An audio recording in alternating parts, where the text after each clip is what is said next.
Salut les athlètes et parents d'athlètes et peut-être coachs d'athlètes. Bienvenue au podcast L'évolution d'athlète. On est arrivé dans le temps du mois où on discute, mais surtout on répond à tes questions. Et je t'explique ça après ceci. 10, 9, paid on my dues, waited in line, 8, 7, now it's about time that I take mine, 6, 5, king of the jungle, heart of a lion, 4, 3, 2, 1, watch out, here I come, this is my time. Donc aujourd'hui, c'est la journée du mois où on parle avec le psy sportif Jean-Michel Pelletier. Salut, comment ça va? Ça va très bien. Je suis content d'être là. Hey, moi, je suis content aussi que tu sois là. Good. Écoute, aujourd'hui, ce qu'on va faire, on répond à tes questions. Vous avez été plusieurs à m'écrire, à poser vos questions, puis merci beaucoup parce que je trouve que vous êtes engagés dans le processus. Je reçois pas mal de messages, puis aujourd'hui, avec Jean-Michel, on va répondre à vos questions. Jean-Michel, ben, on va avoir à peu près 3 questions qu'on va répondre, puis je veux pas que tu te gênes là. Je veux que tu répondes à ta façon, puis tu comprends que je vais te challenger. C'est ça que je veux. Je veux pas juste des petites questions faciles. Là. On va aller plus loin. Puis moi, ce que je veux, c'est de répondre aux besoins des jeunes puis des coachs là, pour qu'ils comprennent bien comment on agit puis comment on peut intervenir efficacement. Tu sais, moi, dans le fond, ce que je veux, c'est qu'ils performent mieux. Exact. C'est juste ça. Là. Exact. Tu sais, on le sait, hein, le hockey, ça se passe dans la tête. On dit ça souvent. Mais la tête, ça peut être compliqué. Là. C'est pas mal ça qui drive tout le reste, hein? C'est ça. C'est pas mal la base. On va partir avec une première question. Ça Yes. va bien commencer. Est-ce que c'est bon de donner des feedbacks constructifs après une erreur, puis avec un iPad? Oh, la grosse question. Ah oui, vas-y. OK, là, ben, premièrement, l'iPad, moi, j'ai rien contre l'iPad. C'est pas ça le point. C'est juste que je reçois beaucoup de jeunes, actuellement, qui ils viennent dans mon bureau. Mauvaise communication avec les coachs adjoints. Puis souvent, c'est le coach adjoint qui vient voir, tu sais, hey, t'aurais dû faire ça. Puis ça vient du coach. Le coach dit, hey, il va dire à lui, là, le défenseur, là, qu'il n'aurait pas dû Oui, puis moi, pincher. je le vis, ça. Ben, je l'ai vécu, ça. T'as pas fait ça? Non, c'est Ben, vrai. oui, C'est vrai, oui, ça va puis être c'est une pour ça que je trouve ça intéressant, parce que je vais peut-être apprendre quelque chose dans mon coaching. Là, c'est pas de pas donner de commentaires, parce que là, on va dire, hey, là, on pourra plus jamais te donner de commentaires. Tu sais, j'entends ça, moi. Mais là, si je peux plus donner de commentaires, ça va être quoi? Ça sert à quoi de coacher? Tu sais, puis avant, moi, tu sais, ouais, mais c'est pas que je veux qu'on arrête de donner des commentaires. Au contraire, on est là pour le développement des joueurs, puis les joueurs, ils ont beaucoup à apprendre. Mais là, on a affaire à, tu sais, particulièrement les jeunes en développement. Puis je te dirais, les jeunes en développement, jusqu'à la Ligue nationale, je trouve qu'ils sont encore en développement, mais dans le sens qu'on se développe constamment. Moi aussi, je me développe, puis moi aussi, j'ai des besoins de commentaires constructifs. On est en train de se parler, là. Ça se peut qu'on regarde le podcast, puis tu me dises, hey, on aurait pu faire ça, tu aurais pu te rapprocher, tu aurais pu dire, on peut s'améliorer, mais là, il y a une clé que beaucoup de gens n'utilisent pas. Est-ce que tu sais c'est quoi? C'est le timing. Ouais, le timing. Parce que timing is everything, là, tu sais. Quand donner un feedback, puis surtout le feedback qui est critique, qui est une critique ou que tu aurais dû faire, ou on va le formuler de différentes façons. Puis moi, on n'est pas en maternelle, là. Et moi, je veux gagner, là. Mais est-ce que vous pensez que c'est la bonne stratégie quand un joueur vient de faire une erreur quand même importante, un turnover, puis que son coach vient le critiquer puis lui dire « T'aurais pas dû faire ça, t'aurais dû faire ça, ça, ça », il sait déjà. Il est déjà fâché, il est dans un mauvais mood, il est déçu pour lui, il est déçu pour son équipe. Tout le monde le regarde déjà. Est-ce que vous pensez que c'est le meilleur moment de lui dire... Il est fermé. Ben, il n'est pas juste fermé. C'est que le cerveau humain, c'est pas une question d'attitude. Le cerveau humain, quand il est émotif, il n'écoute pas. Okay. Il n'est pas disponible. L'énergie est juste canalisée à gérer les émotions. On demande au cerveau humain d'être en mode apprentissage. Il ne peut pas être en mode apprentissage, il est en mode survie. Il est en mode panique, il est en mode déception, il est en mode émotionnel. Puis on lui dit « Hey, là, t'es mieux d'apprendre. » Le cerveau humain ne marche pas comme ça. Le cerveau humain apprend beaucoup mieux quand il est calme. Okay. T'es plus réceptif. T'es plus réceptif. Okay. Mais là, au niveau... Là, ça serait quoi le meilleur temps pour faire ça? Ça veut dire qu'on attend que la tempête passe après le match, entre les périodes. Tu fais ça quand, ça veut dire? Mais là, il y a timing is everything, mais il y a un autre élément qui est important. Vous connaissez vos joueurs, là. Ouais. Tu sais, il y en a, là. Tu peux leur dire n'importe quand. Ça passe. Oui, coach. Repart comme un soldat. Repart, il n'y a pas de problème. Et il y en a qui ont des fois un ego plus fragile, gestion des émotions plus difficile. Si on va leur dire ça, c'est... Ils s'écrasent. Ou ils vont faire n'importe quoi. Il y a des réactions complètement différentes. Mais ce que je veux dire là-dedans, c'est que si vous savez que votre joueur il est anxieux, si vous le savez qu'il est émotionnel et que son ego est fragile, parce que tu as les anxieux, tu as ceux qui ont des égos plus fragiles, fait que on dit non coachable, là, pas coachable, mais quand ils sont pas coachables, c'est pas qu'ils sont pas coachables, c'est qu'ils sont plus fermés, comme tu as dit tantôt, puis ceux-là, il faut les prendre dans des moments différents pour pas perdre le lien puis la relation, parce qu'ils sont très, très, très réactifs là-dessus. Là. Okay. Donc, pour les aider à performer, parce que tu veux pas ça. Ouais. Moi, je veux pas éteindre mon joueur, au contraire. Ben, c'est ce que je me dis.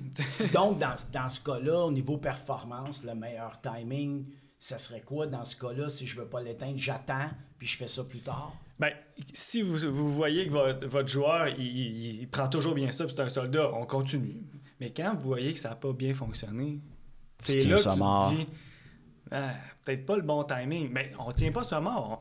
On peut prendre une note, là, dans oui, c'est ça, mais c'est juste pas le temps là. Là, le joueur, après la game, pratique le lendemain à pratique, là, faut se parler, là, essaye de m'expliquer qu'est-ce qui s'est passé. T'es-tu ouvert que je t'explique? Je vais te donner des commentaires. Puis là, il faut s'assurer que la prochaine game, on fasse pas ce même type d'erreur-là. Est-ce que, on peut se parler avant? D'habitude, les joueurs sont parlables. Ouais. Mais pas pendant l'émotion. Mais tu sais quoi, j'aime ça parce que là, on dit iPad. Moi, te raconter de quoi? Moi, ça arrivait que je faisais des choses comme ça. Tu sais, je fais des interventions, puis à un moment donné, j'ai dit, je le ferai pas. Ça m'est arrivé, ça, de dire, non, je le ferai pas. Exactement, je le voyais. Lui, il revenait au banc, puis il était pas de bonne humeur parce qu'il avait fait une erreur. Là, je disais, c'est pas grave. Après le match, même pas après le match, je pense que c'était à pratique du lendemain, j'y en parle. Mais là, quel shot ça, coach? De quoi tu parles? Là, j'avais pas d'iPad, là. Fait que je pouvais pas faire une rétrospection sur la vidéo. Puis là, j'étais comme tabarouette. Là, j'ai pris la peine de pas le faire, exemple, mais il s'en rappelle plus. Fait que là, c'est un bon challenge que tu me dis là. Fait que là, je fais quoi? Je fais quoi dans ce temps-là? Ben, il y a plus... Tu sais, dans ton problème, c'est un cas particulier, tu sais, puis c'est vrai qu'on se rappellera pas nécessairement. À cette heure, je te dirais qu'avec Instat, je pense que les logiciels, les vidéos, on a accès assez facilement à des... surtout dans certaines ligues, mais on va les voir, puis on peut prendre une note vraiment, genre, telle minute, non. Super important. De toute façon, si c'est un but, puis c'est un turnover, souvent dans les logiciels des caméras, le but, il est là. Ouais. Fait que souvent, mais pour les plus jeunes, mettons, on a LiveBarn, mais des fois, on n'a pas accès à rien. Et tu sais, ça se dit, là, hey, retiens ça, là. On va en reparler en pratique. Là, c'est pas le bon moment. Moi, je veux que tu recommences à jouer. Ouais, déjà, juste d'avoir parlé comme ça, il va faire un lien puis la connexion avec le moment. Ben oui. Okay. Puis ça dépend. Tu vas avoir un joueur que tu te dis, lui, il est en train de m'en passer une petite vite puis il veut passer à autre chose. Fait que ça, c'est un autre problème. Tu comprends? Mais comme tu as dit, tu connais.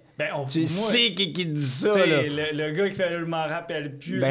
Puis tu sais, mettons les joueurs un peu plus difficiles, les attitudes plus fermées, comme tu disais, des égos plus surdimensionnés, là, c'est un autre... Tu sais, c'est pas l'iPad le problème, c'est des problèmes de personnalité, d'attitude, des choses comme ça. Fait que c'est pas que sont pas nécessairement liés, mais d'avoir le réflexe de dire quand je donne un commentaire négatif, je le donne pas au moment où c'est déjà émotionnel.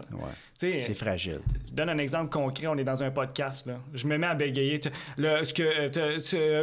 Excuse-moi, je sais pas trop ce que... Tu me dis, Jean-Michel, parle comme du monde. Là, on est en podcast, c'est enregistré. Comment tu penses que je vais me sentir? Est-ce que ça va m'aider dans ma performance ou ça va me casser? Ça va te casser. Ou ça va me... ou ça va t'énerver. Je te dirais que ça a plus de chances de m'agiter parce que moi, je suis comme plus actif, mais tu comprends ce que je veux dire? C'est que c'est pas que ton commentaire est pas bon. Tu dis, là, dans un podcast, là, parle comme du monde, exprime-toi, calme-toi. C'est pas que ton commentaire est pas bon, c'est que le commentaire va augmenter le stress, puis je suis pas disposé à t'écouter à ce moment-là. Je comprends. Mais si tu dis, après le podcast, tu dis là, tu sais, prochaine fois... est-ce qu'il y a une façon de t'assurer de savoir où est-ce que tu t'en vas, prendre des notes, peux-tu t'aider? Il faut trouver une solution parce que là, on n'avait pas de conversation. Le conseil est meilleur après. Oui, tout à fait. Je suis devant une caméra, mais tu sais, les joueurs sont devant tout le monde, il y a du monde qui les regarde, il y a une charge, il y a une pression, fait que des fois, ils peuvent se sentir humiliés qu'on va venir les critiquer à ce moment-là. Je comprends. Mais il y a une petite nuance, des fois, dans certains contextes, avec certains joueurs, là, je veux plus que tu sais. Ouais, quand ça fait 2-3 fois, peut-être la même erreur. Ben oui, mais tu sais, moi, j'appelle ça une question de jugement. Ton joueur, ça fait 2 fois qu'il fait des turnovers, 2 fois qu'il fait des risques. Ça nous a coûté le match. Puis là, t'es en 3e, puis là, t'es pas content. T'as le droit d'exprimer. C'est pas grave si le coach exprime ses émotions ou même les autres. Je sais pas si tu vois, c'est comme une question de timing. Mais là, on est en première période, c'est 1-1. Est-ce que c'est le bon moment d'aller casser ton meilleur défenseur? Ouais. Peut-être pas la bonne affaire. Je dis meilleur, ça peut être n'importe qui. Là. Non, mais c'est bon, j'aime ça. Hey, je te dis, on en a 2 bonnes après encore. Check bien ça. La prochaine. Mon fils, passionné de hockey, vit de l'injustice dans son parcours sportif. Comment faire pour gérer sa motivation puis son stress? Tu me poses des grosses questions, toi. C'est un gros challenge. Ben, regarde la question. Là. Premièrement, il y a beaucoup de mots fourre-tout. Qu'est-ce que tu veux dire? Motivation. Ouais. Il va falloir définir c'est quoi motivation. C'est un niveau d'énergie, un niveau d'intensité, la passion du hockey. Qu'est-ce qu'il va le dire par motivation? Sa pratique, il s'entraîne pas. Moi, j'ai aucune idée. Gérer sa motivation, j'ai aucune idée de quoi il parle. Puis son stress, c'est un peu la même affaire. C'est dans quel moment son stress est particulier. Est-ce que c'est vraiment du stress de performance, c'est-à-dire avant la game, ou c'est du stress parce qu'il s'entend pas bien avec son coach, puis il a peur de faire une erreur. Fait que c'est pas le même type de stress. Moi, mon fils est un peu comme ça, exemple. C'est un passionné de hockey, il tripait, là. Mais déjà, toi. Puis lui, là, il a déjà vécu de l'injustice, mais sans vouloir être méchant. Mais c'est arrivé, exemple, que le coach, il l'a pas mis. Lui, il était gardien de but. Ouais, ben oui, puis comme j'avais déjà expliqué, là, gardien de but, t'es supposé de rouler à tour de rôle. On s'en va à Québec, il est à Tombe, fait qu'il a comme 10 ans, 11 ans, 10 ans. Puis le coach a décidé, il a gaulé le premier match, puis il n'a pas gaulé les autres. Ouais. Sur le coup, là, quand on était là-bas, il a dit « Hey, on a gagné » parce qu'on avait gagné le tournoi, on avait tout gagné, mais on était à Québec. Puis moi, je suis dans les estrades, puis moi, je capote parce que je vois ça. Je me dis « Tabarouette, pourquoi il ne l'a pas fait gauler au moins un match, même un demi, pour mieux expliquer, dire « Regarde, tu t'es fait compter un but, on a besoin du match, on va t'enlever. » Là, c'était comme dire « T'es pas assez bon, on va te garder ici, on a besoin de gagner les matchs, j'ai plus confiance à mon autre gardien. » Quand il a fini le tournoi, c'est après qu'il a réalisé. C'est qu'il y a eu comme... Ouais. Puis là, ça l'a tué. Puis ce coach-là, il a arrêté un peu d'avoir confiance en lui. Puis ça se trouve que, je pense que c'est l'année d'après, il a encore joué pour lui ou l'autre plus tard. Puis bref, il est arrivé des affaires par la suite. Puis exemple, il aurait dû être choisi. Le coach, il l'a pas pris parce que moi, de mon côté, j'ai chialé. Tu comprends? Parce que j'ai dit à 10 ans, ça n'a pas de bon sens. Ça n'a pas de bon sens. Tu peux pas mettre un... Puis, fait que moi, je l'ai fait. Puis après, ce que ça a fait, c'est que ça l'a démotivé après. Puis là, j'essayais par tous les moyens d'essayer de le motiver. Même si c'est un petit gars passionné, je te dirais que ça a brimé un bout de son hockey pendant un petit bout. Bien, c'est une grosse question parce que l'injustice, c'est quelque chose... on dit que c'est une émotion qui marque. C'est une émotion qui va marquer le cerveau. Parce que si on est injustement traité, c'est quasiment notre intégrité, notre vie qui est en jeu. L'injustice, c'est les droits, le truc légal, la justice, l'injustice. L'injustice en soi, c'est une question de sécurité. Fait que quand on vit de l'injustice, on vit de l'insécurité. Okay. Puis l'insécurité, c'est une émotion qui est très profonde. Puis, tu sais, nous, les psychologues, on va les traiter. Tu sais, en psychologie, on va aller plus en profondeur dans le sentiment d'injustice. Pourquoi ça te réagit aussi intensément? Puis des fois, l'injustice, il vient de plus loin. Tu sais, l'injustice, c'est souvent la rivalité. Ouais. Ton petit frère, ta petite sœur. Fait que déjà, s'il y avait de la rivalité dans les familles, comme dans toutes les familles, ben là, c'est sûr que ça se peut que tu sois plus sensible avec ton coach. Puis ta façon de réagir aussi, ça se peut que ça soit problématique. Fait que des fois, ça va plus loin. Fait que nous, les psys, on va plus loin. Mais pour gérer l'injustice, il faut travailler aussi à accepter que dans un monde réel, tu sais, au primaire, en maternelle, ça se peut que tu n'aies jamais vécu d'injustice. Mais là, tu commences ton adolescence. Là. Tu t'en vas vers le monde de l'adolescence. Puis tu le vis là. Là, c'est peut-être la première fois de ta vie que tu ressens l'injustice pour vrai. la vraie injustice, là, d'avoir une injustice. Parce qu'avant, au primaire, il y a une protection, il y a une bulle. Pas dans toutes les écoles primaires, mais c'est juste pour dire que c'est peut-être la première fois qu'ils vivent. Fait qu'il y a un travail éducation aussi de... Tu sais, l'injustice, là, ça fait partie de la compétition puis de la vie. Puis comment on peut faire, toi, pour te préparer pour la prochaine fois qu'il va y avoir un camp de sélection, parce qu'on a du contrôle sur nous, sur comment améliorer notre talent, mais les enjeux politiques, les enjeux de... Oui, c'est pas évident. Là. Le coach, tu le revois, puis il choisit de ne pas te prendre à cause de... Encore, hey, c'est toi, puis moi, ton père, je veux pas dealer avec. Mais si pendant l'été, tu pratiques tes skills, puis tu pratiques de coller tes poteaux, tes gardiennes, puis tu as 10 ans, puis là, tu regardes, puis là, tu t'améliores, tu arrives au camp d'entraînement, puis t'étais bon, mais là, t'es très extra bon. Là, les joueurs... Puis tout le monde va dire, là, on veut lui. Là. Fait qu'il y a deux façons dans la vie d'avoir du pouvoir pour revenir. Là. Le talent, s'améliorer, tu sais, puis la politique. Mais c'est peut-être la première fois qu'ils vivent des enjeux politiques. Les enjeux politiques, là, c'est... Ouais. Puis c'est là, c'est présent, il y en a beaucoup, là, quand même, ça existe. Là. L'argent, faut pas se le leurrer, copinage, les amis. Moi, je vais sélectionner plus l'ami, ça, c'est le fils de mon meilleur ami, le parent. Oui, mais c'est la vie. Ouais. Tu sais, si tu m'appelles et tu m'amènes ici en podcast parce que tu t'entends bien avec moi, puis si tu t'entends pas bien avec la personne, tu l'inviteras pas à ton podcast.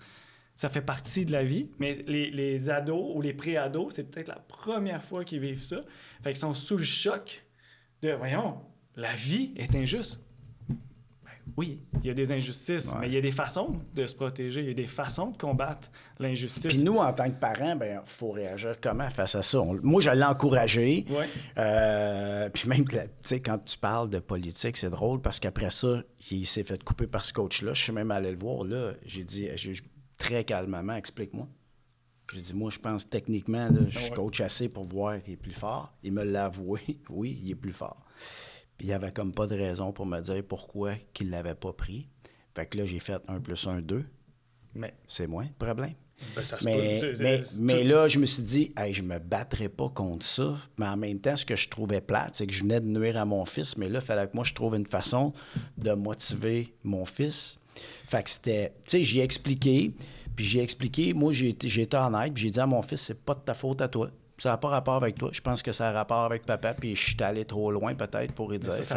Mais tu vois, comment on fait? Mais si toi, tu as reconnu une part de responsabilité, bien lui, il va enregistrer que, OK, ben ça se peut que ce ne soit pas de ma faute, mais toi, si tu peux l'aider à qu'il continue à progresser, puis tu peux l'aider aussi au niveau politique, parce qu'on voit des fois, tu sais, quand quelqu'un ne t'aime pas, tu sais, t'as bien beau faire toutes les choses, des fois, c'est mieux de trouver une solution. Tu sais, des fois, que d'essayer toujours d'y plaire aussi, là, tu sais. Tu sais, des fois, il y a du monde qui ont des pouvoirs dans les systèmes, puis tu le sais qu'il va être là pour les 5 prochaines années, mais des fois, tu te dis, je vais changer de système, on va falloir faire une demi-heure de route de plus. Je sais que c'est... Ben c'est drôle que tu dises ça, parce que c'est exactement ça qu'on a fait. On ne s'est pas parlé, mais c'est exactement ça qu'on a fait. On a décidé d'aller au scolaire. La politique, à cet âge-là, 10 ans, c'est les parents qui doivent jouer la joute politique puis dire, regarde, ça m'appartient. Il y a des enjeux d'argent, des enjeux de patente, d'amis. Moi, je vais faire tout ce que je peux, selon les ressources du parent. Puis l'ado ou le pré-ado, lui, il doit continuer à avancer, à se pratiquer puis à croire comme un guerrier. Ben, j'ai perdu la bataille cette année, l'année prochaine, watch-moi bien. Là, ça a l'air facile à dire de même. Non, mais je comprends si ce que tu veux dire. viens me voir, je serais pas comme « Oh, t'as vécu de l'injustice. OK, là, si t'as vécu de l'injustice, là, c'est pas correct, l'injustice. Moi, j'ai envie de l'injustice. Toi, t'as envie. Tout le monde a envie de l'injustice. Ben oui. Comment on fait pour y faire face? Puis quand il y a des grosses injustices, harcèlement, tout ça, c'est un autre game. Débat. Ouais. OK? C'est oui, parce que ça, c'est sûr que parce que j'aurais eu comme instinct, tu sais, de dire je vais y aller, je vais aller voir en haut. Puis là, à un moment donné, j'ai fait non. Mais effectivement, si c'était, comme tu dis, tu sais, harcèlement sexuel ou quelque chose de même, là, c'est clair que ça aurait jamais passé. Qui dépasse une certaine ligne, on va aller plus loin. Mais quand ça joue avec les limites, là, tu sais, il n'a pas été pris, il n'y a pas vraiment de raison. Ouais. Là, le parent doit jouer un rôle politique. Puis si ça ne va pas dans ce système-là, tu sais, ça donne rien. Tu sais, c'est comme avoir un emploi. Imagine, tu t'entends pas bien avec ton superviseur immédiat, puis il va être là pour les 5 prochaines années. Restes-tu là? Ben non, c'est clair. Tu as une épée de Damoclès dans haut de ta tête. Ben ouais. Moi, je resterai pas là.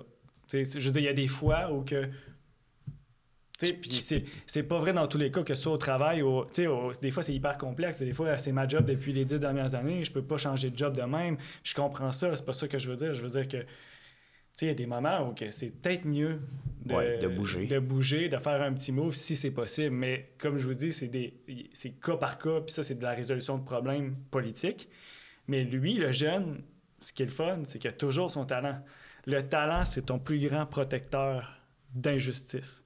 Tu regarderas dans les écoles secondaires, ceux qui sortent plus fort de l'école secondaire, c'est une jungle, l'école secondaire, là, de 12 à 17 ans, c'est ceux qui ont des talents.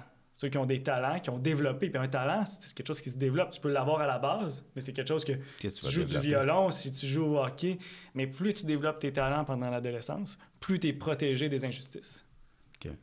Si tu fais tes devoirs, ton prof de maths, il t'aime pas, puis tu fais tes devoirs. Tu peux pas faire grand-chose.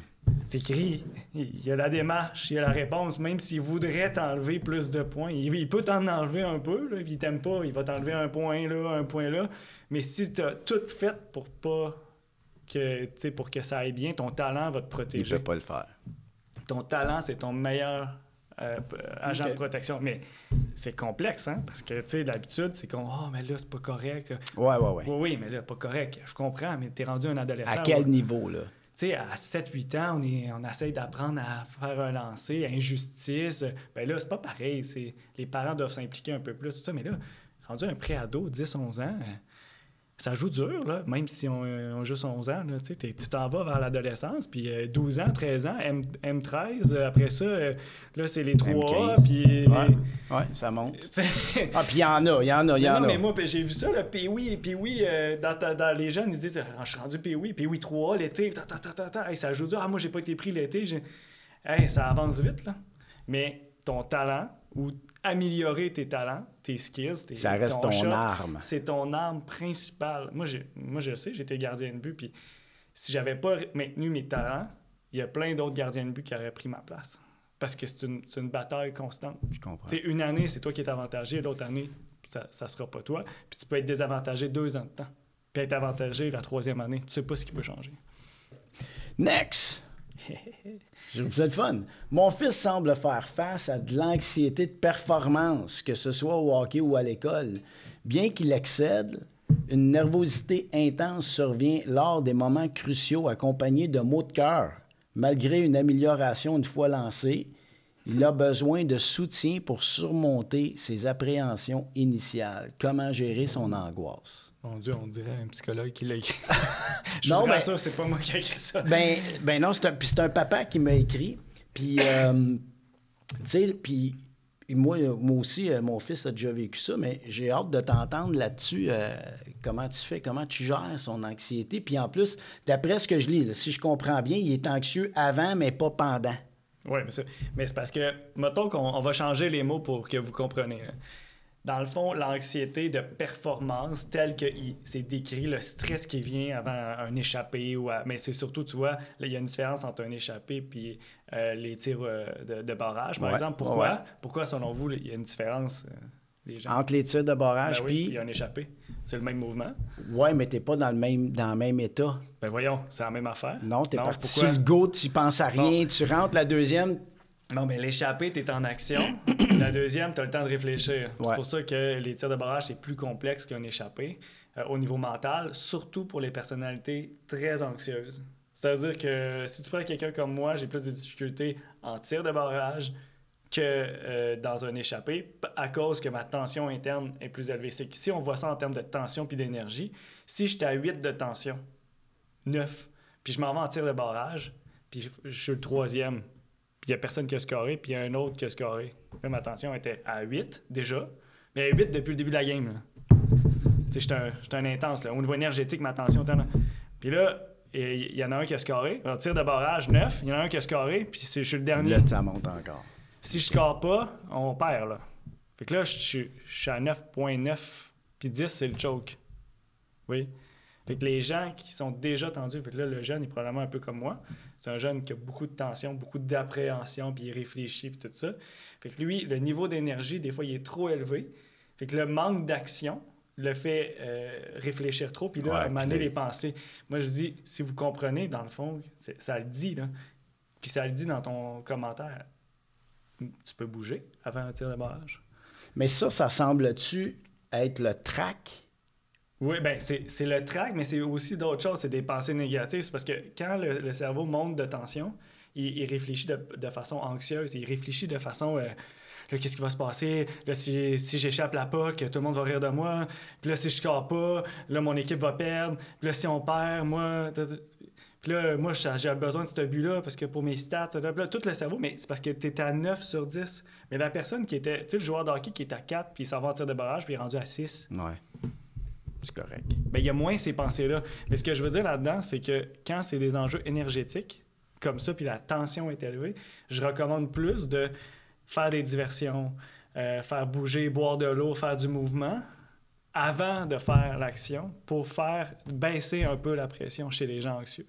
Souvent, on pense qu'il faut leur dire « Non, ça va bien aller, calme-toi. » Ouais, mais plus on fait ça, plus on amplifie dans ce niveau-là de tension. Fait que c'est mieux la distraction, de leur faire dire OK, passe à d'autres choses, parle-moi de ta fin de semaine, n'importe quoi. Là, on parle d'autres choses juste avant les tirs de barrage, prends de l'eau, tourne. Qu'est-ce qu'ils font les joueurs de baseball? Chic de la gomme.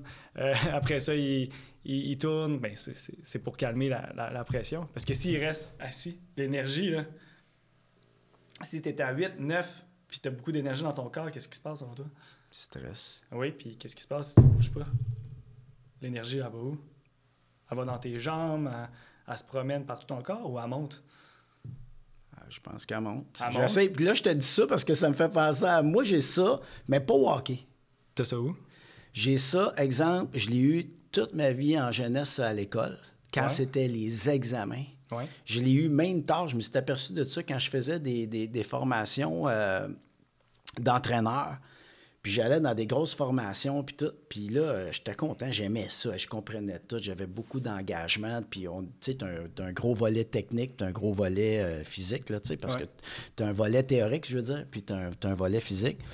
Puis là, on retournait avec nos documents, puis tout, on passait l'examen. Puis bien souvent, j'avais de la misère à passer, j'avais le stress. J'aimais pas les 2 affaires qui me stressaient. Le stress de l'examen, parce que ça, c'était important, il fallait que je le réussisse. Puis l'autre affaire, c'était j'aimais pas souvent comment... J'avais tout le temps l'impression qu'on me truquait.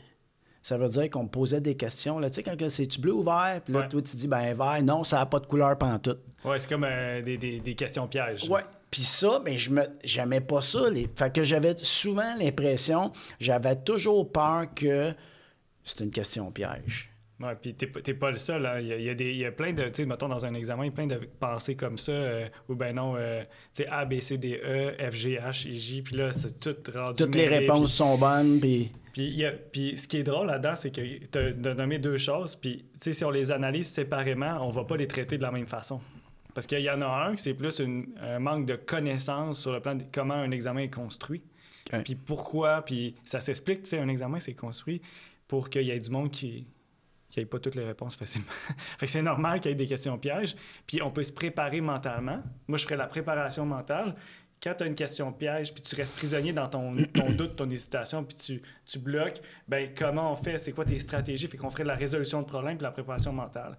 Dans l'autre, le stress monte, je sais pas pourquoi. Mais moi, là c'est le psy qui parle. C'est pour ça que, tu sais, dans l'anxiété de performance, j'ai donné des conseils un peu de surface puis tout ça.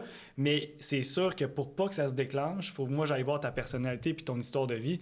Pourquoi tu as si peur? Qu'est-ce qui fait que ça fait ça? D'un examen. Parce que ça se peut que tu aies raison d'avoir, entre guillemets, peur de l'examen. Ça peut être aussi niaiseux que ben, si je passe pas mon examen, je pourrais pas être accepté dans tel programme de médecine, tout ça. Puis cet examen-là, il est fondamental. Fait que ça se peut que tu aies raison de trouver ça important. Puis ça se peut que tu n'aies pas raison. Fait qu'on va aller creuser la cause de ta peur d'échouer ou de faire un examen. Puis des fois, la réponse, elle peut être bizarre. C'est-à-dire bizarre, pas qu'elle est bizarre, c'est qu'elle est unique à toi-même. Puis je peux pas la deviner.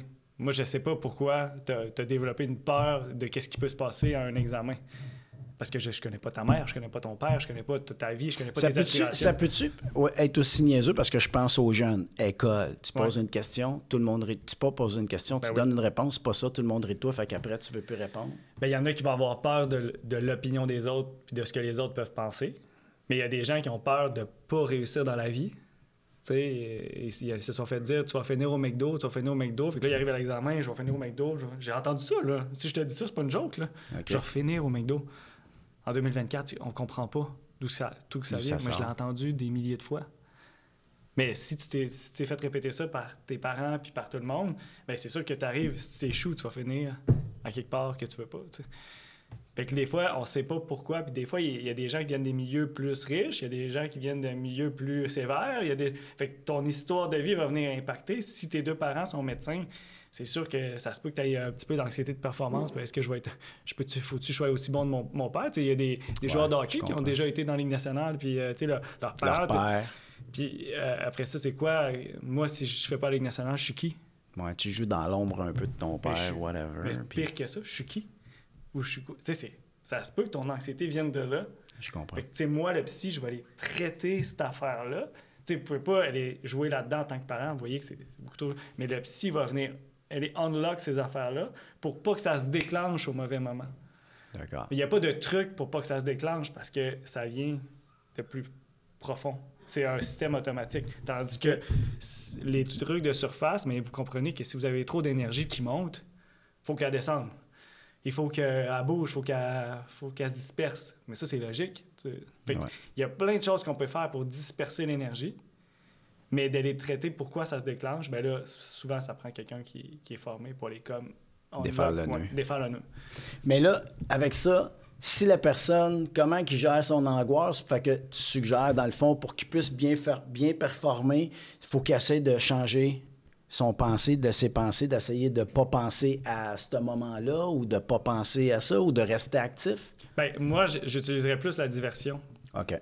J'exagère quasiment, là, mais tu sais, l'iPad de tantôt, wow. Si tu regardes l'iPad... là, c'est le temps. Tu lui fais regarder autre chose, il regarde puis même, il peut, je sais pas, il peut se visualiser en train de faire une bonne feinte, mais des fois, à 9 sur 10, c'est pas une bonne stratégie. Pourquoi? Parce que quand il s'imagine, il va s'imaginer même... Le manquer. Fait que dépendamment de qui tu es puis de ton niveau de tension, des fois, la stratégie est pas bonne, surtout que quand la tension est très, très, très élevée. Puis ça, c'est qu'on n'a pas de... C'est comme contre-intuitif pour nous. Pour la moyenne des gens, de conseiller quelqu'un qui est très, très, très anxieux, bien, on donne des trucs, mais souvent, tu sais, on n'est pas outillé pour comprendre ça. Mais si vous comprenez que, dans le fond, c'est une augmentation d'énergie qui monte, bien, si c'est ça, bien, il faut la faire disperser, évacuer, ou qu'il y a une conversation, qu'on parle d'autre chose, parle-moi d'autre chose. Il peut se mettre à parler avec son coéquipier. Non, ça va bien aller, je vais te parler de ta. Puis, tu sais, c'est faire diversion. C'est plus efficace à ce niveau de tension-là. Puis le mot de cœur, bien là, tu vois, il y a des enjeux plus corporels. C'est sûr qu'un psychologue serait important parce que là, quand le corps déclenche des systèmes automatiques, ben moi, j'ai toujours pensé que c'était normal. Moi, j'étais jeune avant une game, j'étais tellement énervé, là, puis j'avais mal au... Ça arrivait que j'avais mal au cœur. Tu sais, on le voit, même dans les films, le gars va vomir un peu avant la game. Ça peut pas être ça? Ben, en fait, si ton mot de cœur, ça te dérange pas trop, c'est pas un problème en soi, mais si ça te nuit, oui. Parce qu'il y a un symptôme. Tu sais, entre guillemets, c'est pas normal de vomir, c'est un symptôme. Okay. C'est comme si moi j'ai mal à la tête, ben ouais, mais c'est pas normal d'avoir mal à la tête, c'est quand même un symptôme de la base. Fait que si vomir te nuit, ou c'est un symptôme, vomir, ou avoir la nausée, normalement on se sent pas bien. Si t'es tellement énervé que t'as le goût de vomir, ben à ce moment-là, il y a quelque chose qui marche pas. Je pense que c'est parce qu'encore une fois, c'est que ton niveau de tension est juste trop élevé. Puis tu sais pas gérer. Tu sais pas qu'est-ce qui a déclenché ça. Tu sais que t'as une personnalité intense, tu sais. Ça me confirme que c'est bien analysé. Si t'es intense, ton estomac est déjà comme... Il est pas là pour digérer. Tu sais, digérer, là, l'estomac, il fait ça. Tu sais, là, quand on va manger, l'estomac va se détendre. Mais si t'es stressé, l'estomac, il va se contracter comme ça, puis toute l'énergie va aller ailleurs que dans l'estomac. Il va aller dans tes muscles, parce qu'il faut qu'il se prépare à courir puis se battre. Il peut pas donner de l'énergie au système digestif. C'est pour ça qu'il y a une contraction. Okay. Mais s'il est trop grande, ben là, c'est pas mieux. Et des gens comme toi, ça se peut qu'il faut regarder l'alimentation. Ça se peut que ce soit 15 minutes de trop, 15 minutes avant, après, qui peut faire une grosse différence dans le fait de vomir. C'est pour ça que mot de cœur, c'est quand même un symptôme que là, en tout cas, il y a des gros indices que la tension est trop élevée. Puis là, il y a des interventions un petit peu plus précises à faire avec les nutritionnistes, avec le psychologue, tout ça, juste pour Ben, c'est ça. Mais ayez pas peur, les gens intenses, là, on partira pas de 8-0, là. Ah, puis moi, j'ai toujours vu ça comme quasiment positivement. J'aimais ça quand j'étais stressé. Là, je me disais, all right, là, c'est parce que j'ai hâte, ça va marcher. Puis tu sais, j'étais jeune, je le vis pas. Tu sais, ça l'a arrêté, je te dirais, à peu près à 12 ans. Quand tu sais, mais j'étais excité de jouer au hockey. Là, j'avais tellement hâte de jouer, puis j'en venais, là, que j'en avais mal au cœur. Mais de la façon que t'en parles, c'est pas problématique. Non, tu le c'était dis, pas problématique. ça me nuit pas, au contraire, ça m'aide. Ben, ça m'aidait pas, mais pour moi, c'était j'avais fait le lien comme je m'allais au cœur, c'est parce que j'ai hâte, puis ça va être une bonne game, puis dans ma tête, je vais même aller plus loin, parce que ce que tu dis là, c'est tout à fait logique quand tu es jeune, parce que quand tu es jeune, tu es capable de te remettre de ces situations-là plus rapidement, ta récupération se fait plus grande. Mais oublie pas, quand tu es rendu à être comprimé comme ça, puis que le cœur te lève, parce que c'est que tu es en mode survie, tu es en mode compétition, c'est comme si tu étais à fond la caisse dans ton système. Tu as le droit de le faire à 10 ans, à 12 ans. Mais plus vieux, c'est un peu plus vieux. Rendu à 16-17 ans, puis là, rendu à notre âge, c'est encore pire, là, mais tu sais, c'est que le système, il peut pas soutenir une intensité aussi grande. Parce que ton intensité grande, c'est comme... faut que tu la protèges pour surfer sur ton intensité. Tu sais, le momentum, là, comme on dit, si tu es toujours à 10, puis on dit souvent 110 %, là, mais 110 %, c'est 10 % au-dessus. Mais si tu es toujours au-dessus, il va y avoir des moments où tu vas être vraiment en bas parce que le système n'est pas fait pour être à 110 %. Par définition, tu es à 100 %. Tu es au top. Mais tu peux faire fluctuer 110, 70, tout ça. Mais c'est quoi tes stratégies de gestion de cette intensité-là? Parce qu'il y a beaucoup de coachs qui vont survaloriser l'intensité. Ils vont dire, il faut se donner à fond. Tout le temps. Le problème, c'est que certains joueurs sont déjà à fond. Fait que si tu leur dis d'être encore plus à fond, ils vont péter. Ils vont aller au bout. Puis ceux qui sont pas assez, ben là, oui, eux autres, ils vont se déplacer, mais ça veut pas dire qu'il n'y avait pas un avantage d'avoir des joueurs un petit peu plus chill. Fait qu'il faut que tu sois capable de bien dire, dans ce moment-là, je veux que vous montez votre intensité. Dans ce moment-là, on est en mode plus conservateur, on récupère notre énergie pour repartir. Mais c'est quand qu'on parle de ça en tant que coach, de comment gérer son intensité, puis pour mieux récupérer, puis pour mieux repartir. Est-ce qu'on parle souvent de ça? Moi, j'ai pas entendu ça. T'as-tu entendu ça? Ben non, puis moi, quand je parle de ça, je parle même pas d'intensité, je parle plus en fonction de récupération que d'intensité. Tu sais, de calmer, de te calme-toi dans certaines périodes, mais dans un match, tu sais, tu dis tout le temps, il faut être à 110 %. Faut que tu sois à 110 %, mais tu vois, ça envoie des messages, ce joueur-là. Lui, il faut qu'il soit à 110 % tout le temps. Mais pas lui. Lui, il est déjà naturellement. Fait que lui, il faut justement lui dire... Il faut juste apprendre à gérer. Tu sais, quand tu back, je suis content que tu ailles backer, mais faut le check pas tout de suite après, là, tu vois. Mais lui, dans son cas, tu sais, en tout cas, si je comprends bien, c'est garde, il dit, une fois lancé, ça va bien. Ouais. Mais lui, ça semble être vraiment comme... Moi, je me suis vu là-dedans. Nervosité intense survient lors des moments cruciaux. Ah, OK. Mais moi, dans ma tête, c'était avant le match. Ben, avant le match, pour toi, ça peut être un moment crucial. Mais puis, les moments cruciaux, souvent, ce qu'on fait, on fait quelque chose de vraiment bizarre. On les prépare, tu sais, les psychologues, on les met dans la situation catastrophique. Pour voir comment ils vont réagir? Ben, pas juste pour ça. Selon toi, qu'est-ce qui fait que 2-3 semaines avant, je leur dis, t'as ça dans la tête, là? Que tu vas échapper à POC? Échappe-la. Puis là, il y a beaucoup de monde qui sont... Non, si je pense à ça, mon cerveau, il va avoir une prophétie. Je vais prédire... je vais prédire que je le fais. Ben, peut-être, mais tu le fais pareil dans ta tête. Fait qu'on le fasse ensemble ou que tu le fasses dans ta tête. Si tu as cette croyance-là, puis elle est en partie vraie, en partie fausse, c'est sûr qu'avant un tir de barrage, si je te dis... prépare-toi dans ta tête puis visualise en train de perdre la rondelle. C'est pas bon. Mais 2-3 semaines avant, ce que ça va faire, c'est que la personne, elle va se mettre dans le scénario catastrophique. Puis ça va dédramatiser peut-être l'affaire. Elle va dire, ouais, finalement... Je m'en fais pour rien. Ben, pas pour rien, moi, faut pas que j'y dise, mais tu sais, ben oui, qu'est-ce qui arrive après? Ben, on perd. Ben oui, qu'est-ce qui arrive après qu'on perd? Ben, on va dans la chambre. Puis qu'est-ce qui arrive après? Ben, mon coach n'est pas content. Ah oui? Puis qu'est-ce qu'il va dire? Ben, il va dire rien. Puis là, moi, je fais juste... Là, il se rend compte que c'est moins pire que ton coach, il va dire rien. Non. Puis qu'est-ce que vous allez faire à la pratique? Ben, on va faire autre chose. Là. On va se pratiquer. Là, moi, je le laisse parler. Puis moi, mon but, c'est de lui... moi, je lui dis pas, regarde, là. Après ça, c'est pas si grave. Non, c'est quand même grave. T'as pas... C'est quand même important, le game. Là. Ben non, mais l'objectif, c'est de gagner. Fait que oui. Moi, je peux pas dire à un jeune, c'est pas grave. c'est pas important. Mais si je lui montre que, regarde, après ton erreur, tu n'as pas scoré en tir de barrage, c'est correct. Après ça, qu'est-ce qui se passe? Moi, je vais juste lui poser des questions pour qu'il se rende compte lui-même que, bon, c'était pas le fun, mais c'était pas grave. Fait que là, tu envoies un message à ton cerveau qu'il n'y a pas de danger. Puis qu'est-ce qui arrive à la prochaine game? Ben, ça baisse. Il était à 8. Ça fait baisser son Ça fait baisser à 7,5. Puis à 7,5, s'il est en tir de barrage, il est à 9,5. Il n'est pas à 10. C'est ça. 10, c'est le mot de cœur. 10, c'est l'attaque de panique. 10, c'est le freeze. 10, c'est faire n'importe quoi. Mais si on fait baisser de 0,5 sur 10, ben c'est ça qui va donner un buffer. Mais inquiétez-vous pas à la maison. Vous n'allez pas être à 0. Les gens intenses, on dirait qu'ils ont peur de devenir des gens pas intenses. Avec Peak Drive. Inquiète-toi pas, là, ton intensité, tu vas la garder. Puis si un jour tu l'as pas, il va y avoir des raisons autres. Là. Tu peux pas perdre ton intensité. Elle est naturelle à l'intérieur de toi. Fait qu'il faut aider les gens à juste comme... À mieux la gérer. À mieux la gérer. Se mettre dans le scénario catastrophique. Mais vous voyez, 2-3 semaines avant... ou une semaine avant, pas la veille ou juste avant une compétition. Tu sais, je dis pas un skieur acrobatique. Là, prépare-toi en train de tomber. Là. C'est le temps. Là. C'est complètement absurde. Mais s'il l'a dans la tête depuis 1 an, qu'est-ce que ça change si tu me le dis à moi? Tu comprends? C'est d'ailleurs, je me trompe pas, c'est pas mal ça que les athlètes ont commencé à faire maintenant avec les psychologues sportifs, avec des préparateurs mentaux. C'est surtout ce bout-là. Bien, tu sais, nous, notre rôle, c'est vraiment plus de dire...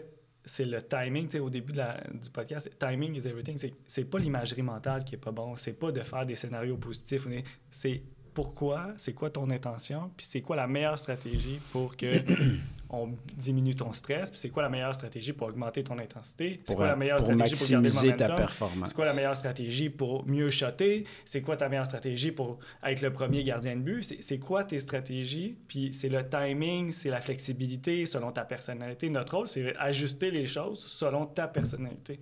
Okay. Parce que si je dis à un coach, tu dis jamais un commentaire négatif parce qu'il y a un iPad, puis tout de suite après, ben pas tout le monde. Il y a des joueurs que ça leur dérange pas, un commentaire négatif. Là. OK. Un commentaire positif, négatif, il va être comme... Ça ne les dérange pas. Vous en connaissez, là. Moi, j'appelle ça les joueurs Teflon. Ils vont dire, oui, coach. Puis ils comprennent, puis eux autres sont bien corrects avec ça. Je suis d'accord avec toi. Puis il y en a qui vont être comme... Il m'a attaqué. Il m'aime pas. Je vais me ramasser sur le 3e trio.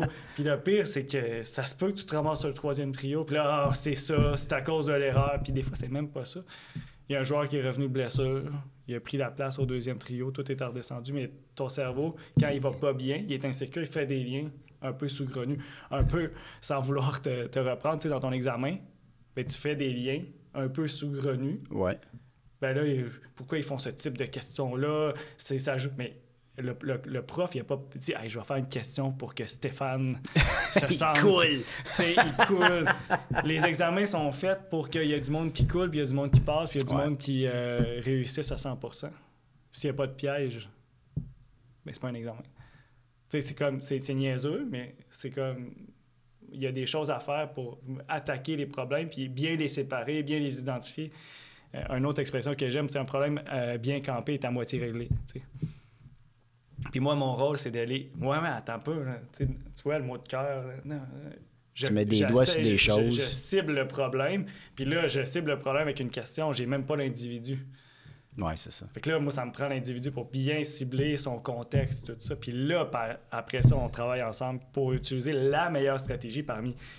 La méditation, l'imagerie, la distraction, l'ancrage, je peux t'en nommer, là, il y en a des milliers de stratégies pour gérer la performance, gérer l'anxiété de performance, mais l'art d'un psychologue ou d'un préparateur mental, c'est d'aider l'athlète à prendre la meilleure stratégie pour lui, puis aider son coach à avoir une meilleure communication pour qu'il la mette dedans ou qu'il devienne un meilleur gardien de but. Je sais pas si ça fait du sens. Là, ça fait très du sens. Ça fait très du sens. Ce qu'on veut, c'est que les jeunes s'améliorent et qu'ils performent mieux. Puis le cerveau, des fois, il est paradoxal. Jean-Michel, merci beaucoup. Tu as encore super... Moi, j'adore ça. Tu es vraiment bon, puis j'aime ça. Puis écoute, on va se revoir encore d'un mois. Pour vous autres, là, à la maison, là, coach, athlète, parents d'athlètes, vous avez vu, pour performer... c'est important d'apprendre à se connaître, puis c'est important d'adresser les problèmes comme il faut, puis peut-être avec des gens compétents dans la matière qu'on a besoin, au lieu d'aller voir un peu tout le monde, puis des fois de se faire des histoires. Mais c'est important pour performer. Alors, écoute, je t'invite, si vous vivez des cas de stress, peu importe c'est quoi que Jean-Michel pourrait nous aider, bien, je vous invite à m'écrire. Vous pouvez m'écrire à coachgoyette@commercial-goyette360.com ou même à info@commercial-goyette360.com. De toute façon, je vais vous donner les adresses dans le descriptif, ainsi que toutes les façons que vous pouvez rejoindre Jean-Michel personnellement. Et sur ce, bien, je vous dis à la semaine prochaine. Salut! 10, 9, paid all my dues, waited in line. 8, 7, now it's about time that I take mine. 6, 5, king of the jungle, heart of a lion. 4, 3, 2, 1, watch out, here I come. This is my time.